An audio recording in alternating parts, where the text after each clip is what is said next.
संत मत धारा आपकी सेवा में प्रस्तुत।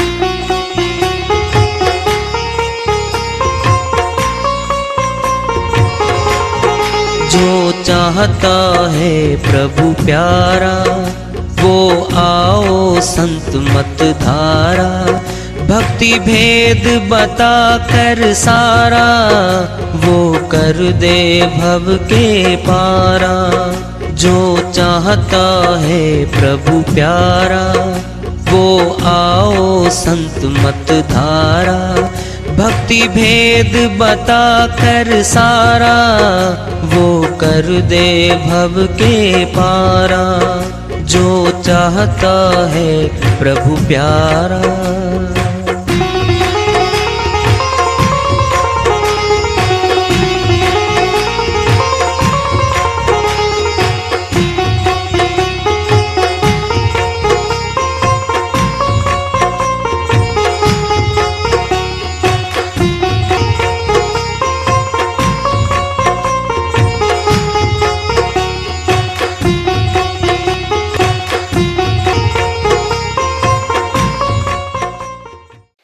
परम पूज्य सदैव स्मरणीय सदगुरु साहिब की जय हो।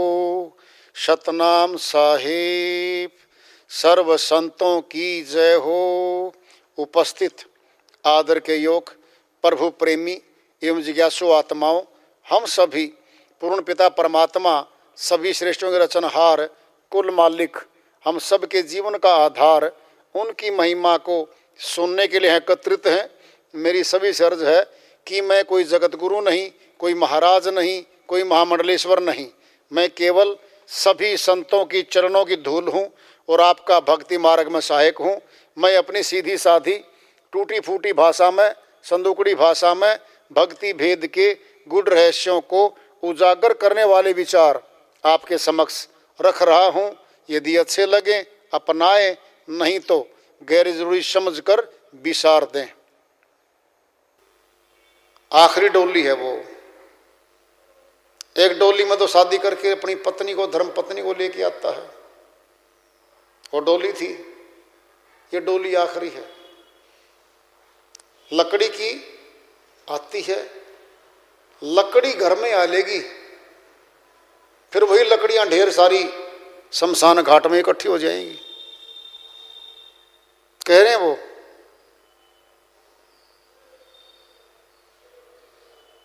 पीटेगा छाती अपनी कुनबा उदास होगा। सारा परिवार रोता बिलखता है, शरीर के चिमट जाता है। वो तो जा लिया जो उस परिवार का नातीदार था, आत्मा, वो तो निकल ली। अब शरीर से सोच के जी हमारा है, रख के दिखाओ, कोई रख लो। कब तक रखेंगे हम? 1 दिन, 2 दिन, 3 दिन, 5 दिन, बदबू मारेगी उसमें। वह शरीर पवित्र नहीं है। आत्मा के रहने से शरीर पवित्र था। पवित्र आत्मा के निकलने के बाद अपवित्र है, ले जाना ही पड़ेगा उसको। तो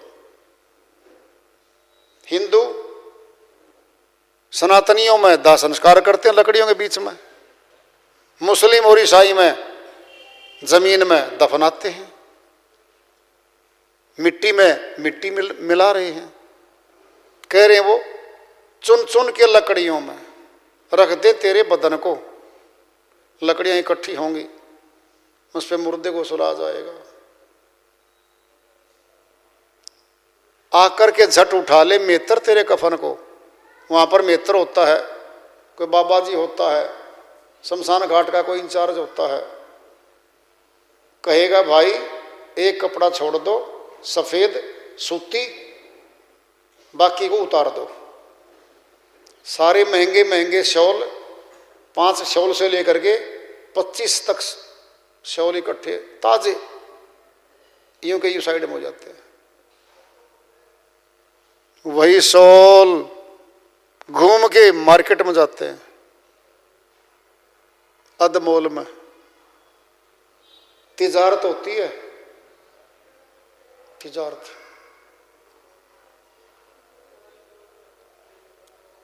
एक शायर ने बहुत ऊंची बात कह रखी है, पर्दे की अदा बिक जाती है, घूंघट का चलन बिक जाता है। ए दोस्त गरीबी के हाथों जब हो जाता है मजबूरी इंसान, बाप की बीमारी के लिए बेटी का बदन बिक जाता है। इस बाजारे जहां के क्या कहने, हर बात निराली है यहां पर। मुर्दों का कफन, कब्रिस्तान की तिजारत होती है, मुर्दों का कफन बिक जाता है। हर बात बिकाऊ है यहां पर।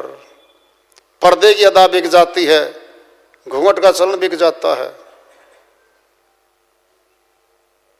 कब्रों की तिजारत होती है, मुर्दों का कफन बिक जाता है। ये तो आखिरी आ गया। शमशान घाट भी व्यापार बन गया। कालू डोम था काशीपुरी में कभी, राजा हरिश्चंद्र, महाराजा हरिश्चंद्र ने जब राज्य दे दिया था उनको, गुरु विश्वामित्र जी महाराज को, काशीपुरी में आके तीनों प्राणी बिके थे। खुद राजा हरिश्चंद्र सत्यवादी, उनकी धर्मपत्नी, उनका पुत्र, और कालू डोम ने खरीदा था उसको। शमशान घाट का ठेकेदार था वो कालू डोम। 1 टका, पता नहीं 2 टके थे उस समय फीस थी, महसूल था। फीस दो, मुर्दा घाट पे ले जाओ। उस टाइम कितना साहूकार था वो, देखो 25 सोने की असरफी थी, पता नहीं टके थे, वो खरीदने वाला था कालू डोम। कब्रों की तिजारत होती है, मुर्दों का कफन बिक जाता है।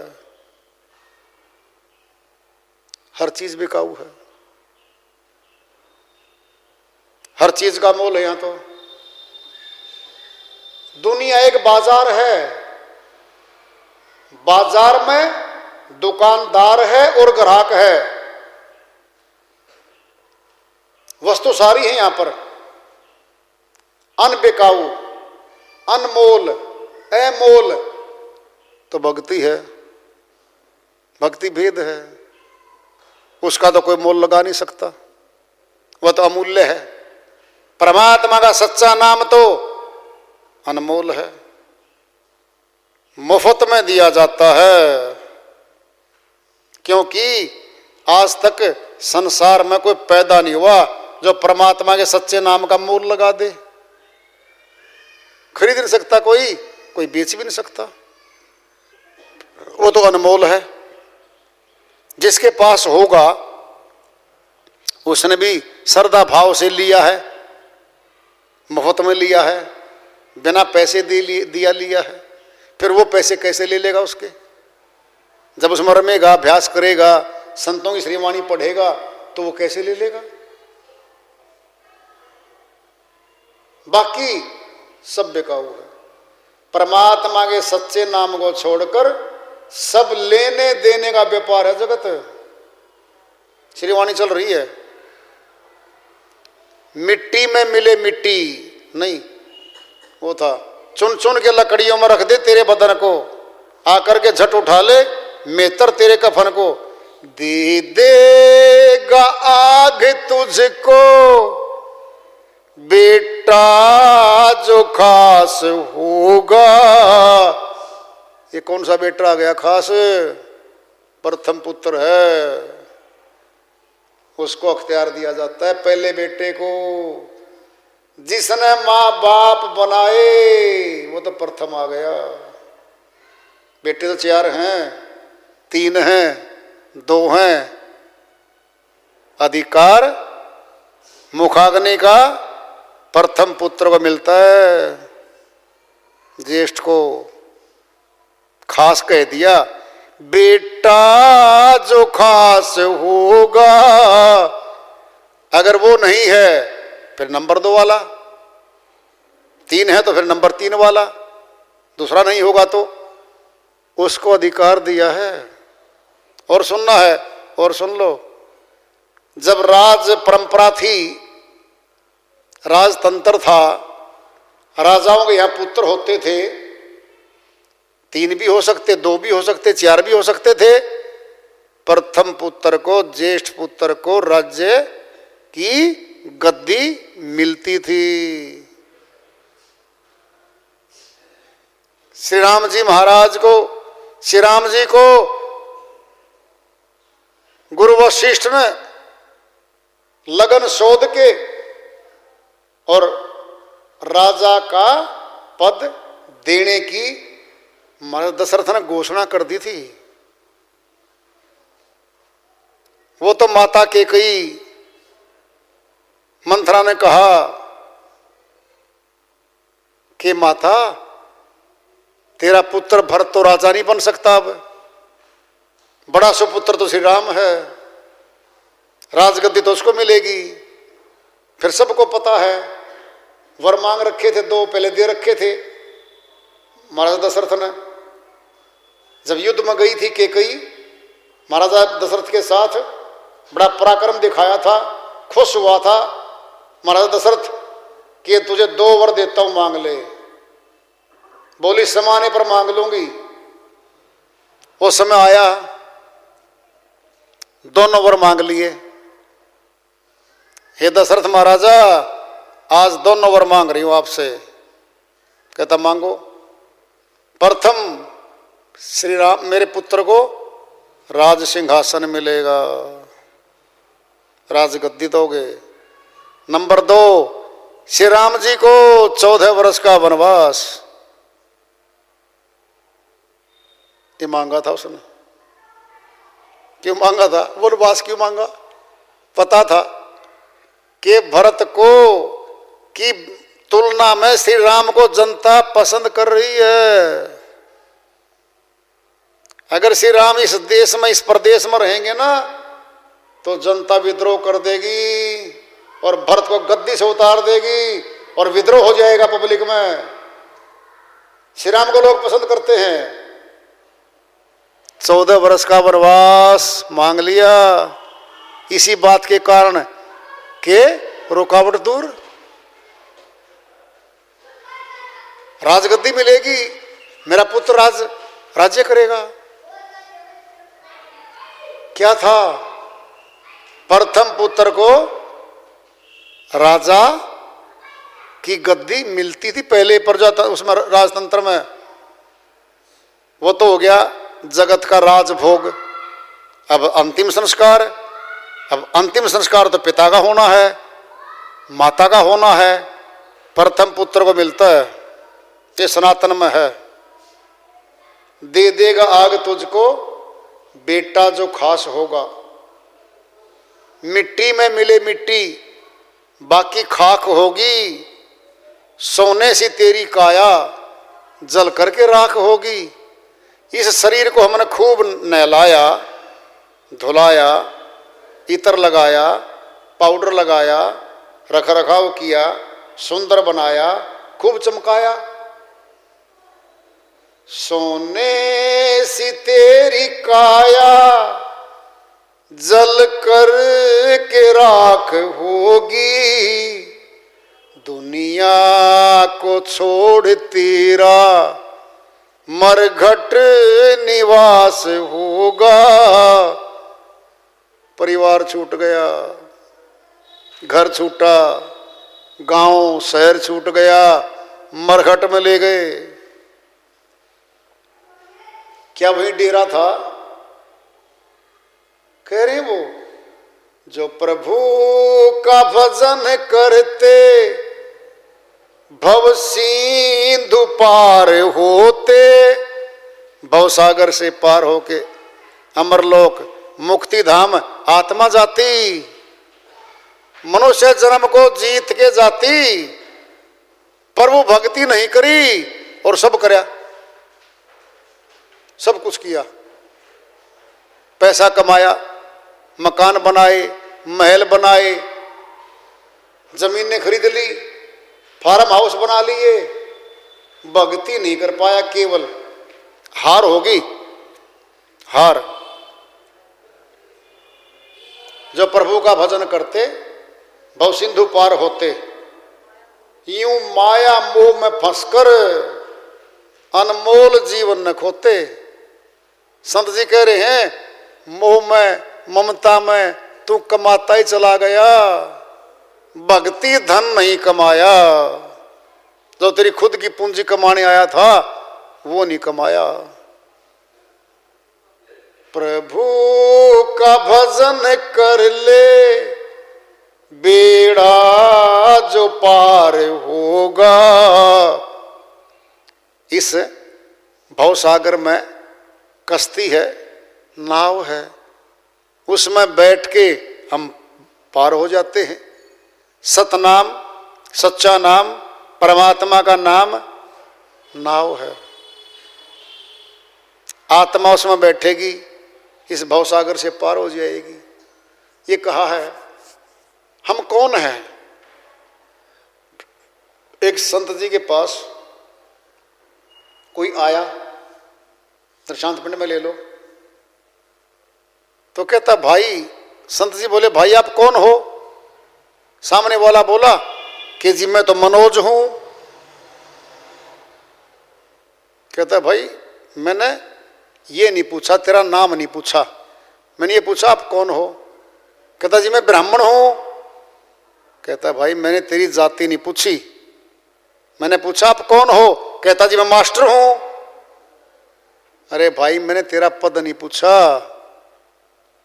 मैंने ये पूछा कि आप कौन हो। तो मास्टर जी जवाब देते हैं, कहता जी ये प्रश्न तो पूछने वाला मुझे को मिला ही नहीं आज तक। कैसी विडंबना है। अरे ब्राह्मण होने से पहले आप क्या थे? मनोज नामकरण तो बाद में, आज पहले क्या थे आप? अध्यापक तो बहुत बाद में लगे हो, मास्टर तो पहले क्या थे? मैं उसी की बात पूछ रहा हूं, आप पहले क्या थे?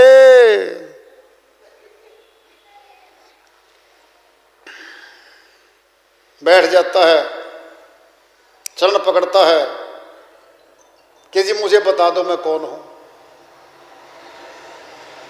कहता भाई आप बताओ, शरीर से पहले भी थे आप, मौत हो जाएगी फिर भी आप रहोगे। कहता जी वो तो आत्मा है। कहता फिर आत्मा को आपने देख लिया? कहता नहीं। क्या परमात्मा को देखा है? कहता जी नहीं देखा। फिर आपके अध्यापक होने का, शिक्षित होने का लाभ क्या मिला? दुकान तो भर ली, माल भर लिया, 50 लाख लगा दिए, 1 रुपए की कमाई नहीं करी। बोलो कौन शाबाशी देगा? पिताजी बोलेगा बेटा क्या कमाया? कहता जी कुछ नहीं। क्यों? बस नहीं कमाया। शाबाशी देगा? यह शरीर दुकान है, हमारी दुकान है। पूंजी क्या है? श्वास, 21,600 श्वास हमारे पिता ने, अमर पिता ने, सर्व पिता ने, परमात्मा ने दिए हैं, पूंजी दी हमारे को। अब पूछेगा वो बेटा क्या कमा के लेके आया? कभी 5 मकान बनाए, कहां तेरे मकान? नीचे छूट गए। कहता जी मैंने तो जमीनें खरीदी, हजारों एकड़, तेरी जमीन कहां है? नीचे छूट गई। और क्या किया? परिवार बनाया 20 सदस्यों का, कहां तेरा परिवार? नीचे छूट गया। अरे तू लेके क्या आया? क्या भक्ति धन कमाया? कहता जी नहीं कमाया। शाबाशी देगा? यहां वाला पिता तो निर्लज, उसको पता नहीं क्या क्या बोल रहा है यहां वाले बेटे को जो कमाई नहीं करता।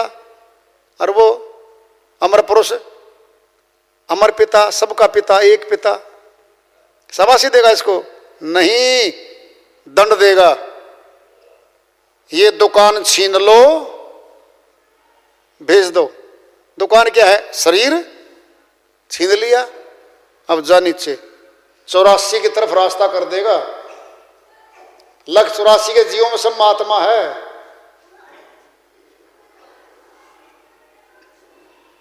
पांच बातें पशु में और मनुष्य में बराबर हैं।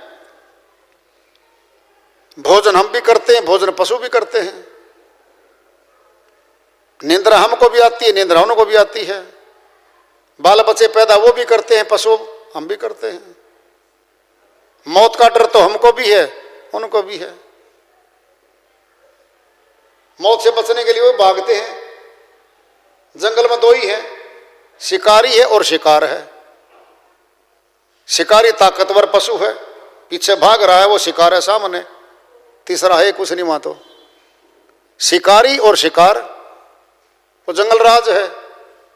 मनुष्य ने समाज बनाया, अच्छे से रहने के लिए कानून बनाया, नियम बनाए, पालना करवाई, प्यासे रहने के लिए। अलग है, ये आजाद योनि है, ये कर्म योनि है। वो गुलाम योनियां है। जो पड़ा है प्रकृति में वो मिलेगा उनको। खुद से शेर तो है, जंगल का राजा भी है, प्यास है, पानी खोद के, कुआं खोद के पानी नहीं पी सकता वो। ये मनुष्य में रखी बुद्धि, सब रखा इसके अंदर। ये आप भी पिएगा खोद के पानी, दूसरों को पिलाएगा। वो गुलाम योनियां है। दो कर्म करता है मनुष्य मुख्य तौर पे, पुण्य कर्म और पाप कर्म। निकर्म वो भक्ति का है। पुण्य कर्म बंधन है, पाप कर्म बंधन है। निकर्म है वो पर भक्ति है जो इसको मिलेगी। उस भक्ति को करने के लिए मनुष्य जन्म मिला है। अब ध्यान से सुनो, परमात्मा तो एक है, दो तो है नहीं। सुनना है, हमारा पिता केवल एक है इस जगत में। हमारा पिता केवल एक है। जब उस पिता की आज्ञा का पालन नहीं करेंगे, वो बेदखल कर देगा हमारे को, इस जगत में कर देगा वो। जो एक परमात्मा है, जब उसकी एक की बात नहीं मानेंगे हम, तो फिर वो बेदखल कर देगा। इस शरीर से बेदखल कर देगा, बस ये शरीर छीन लेगा।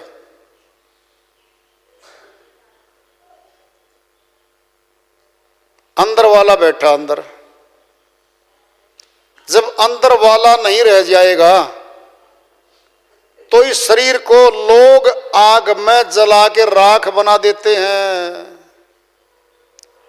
जब अंदर वाला निकल जाएगा, न मंदिर में पूजा हो सकती, न मस्जिद में नमाज अदा हो सकती, न गिरजाघर में प्रार्थना हो सकती।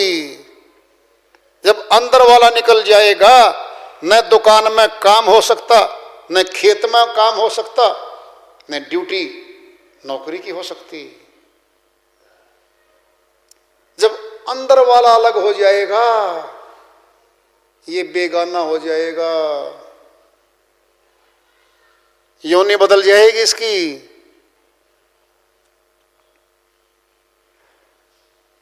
फिर अंदर वाला अंदर है, फिर बाहर क्यों मिलेगा वो? जो वस्तु जहां वहीं मिलेगी। भूख अंदर है और हम कह दें भाई साहब भूख है, कहता ये टिफिन रख दिया, इसको देखता रहो, 3 दिन देखता रहो, चाहे आरती कर लो इस भोजन की टिफिन की, भूख नहीं मिटेगी। भूख अंदर है, भोजन अंदर जाएगा, भूख मिटेगी।